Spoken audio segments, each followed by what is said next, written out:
Miaka michache iliyopita, serikali ya Nigeria iliamua kufungia Twitter kwa miezi kadhaa baada ya mgogoro wa kisiasa. Tanzania pia imepiga block X bila VPN hatuonani. Tukio hilo lilionyesha kitu ambacho watu wengi hawakuwahi kukifikiria kabla yake. Platform za digital zinaweza kuwa na nguvu sawa au zaidi ya serikali katika kuathiri mawasiliano ya taifa.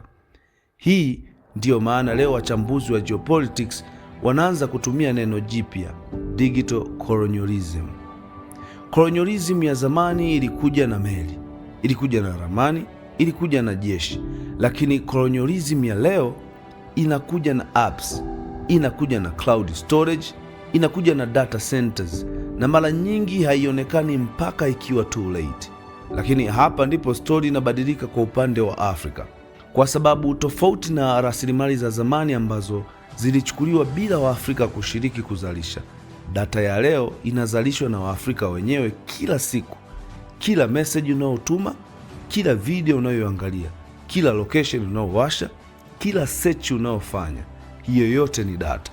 Na data hiyo ndiyo inafundisha artificial intelligence ya dunia ya kesho. Kwa lugha rahisi sana, AI ya kesho itafikiria kwa kutumia data ya leo.